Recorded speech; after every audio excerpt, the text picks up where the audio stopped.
Байдарочники заметили странный мешок, плывущий по бурной реке. Сначала они подумали, что это мусор, но когда услышали звук изнутри и открыли его, их ждал шок, который они не забудут никогда. Эта история началась как обычная прогулка на каяках, но обернулась настоящим испытанием и спасением жизней.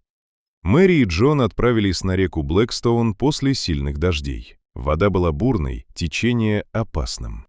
Почти сразу они поняли, что недооценили ситуацию. Их каяки едва не разбило о камни, и они с трудом выбрались к берегу, пытаясь отдышаться после пережитого.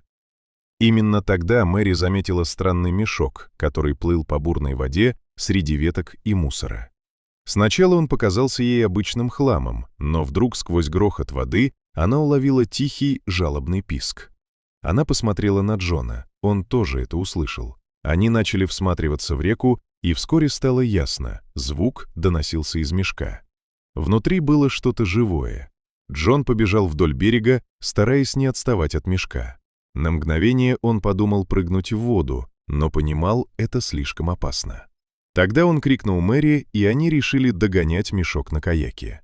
Несмотря на страх, они снова вышли в бурное течение. Вода кипела, камни торчали повсюду, а каяк то и дело бросало из стороны в сторону.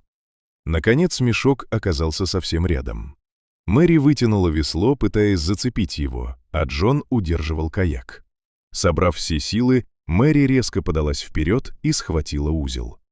«Держу!» Вдвоем они затащили тяжелый мокрый мешок внутрь. Он шевелился. Они быстро добрались до ближайшего берега.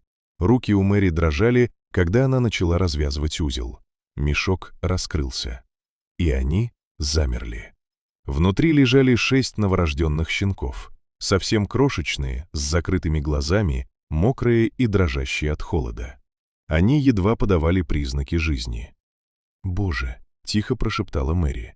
Но времени на шок не было, щенки могли погибнуть в любую минуту. Мэри быстро завернула их в куртку, прижимая к себе, чтобы согреть, а Джон начал оглядываться в поисках помощи. Рядом оказались другие люди, такие же любители каяков. Увидев щенков, они сразу бросились помогать. Нужно срочно везти их к ветеринару. Все вместе они поспешили к машине и поехали в ближайшую клинику. По дороге щенки тихо поскуливали, а Мэри боялась даже пошевелиться, чтобы не навредить им. В клинике их приняли без очереди, врачи сразу начали осмотр. «Переохлаждение и обезвоживание», — сказал ветеринар, — «но шанс есть».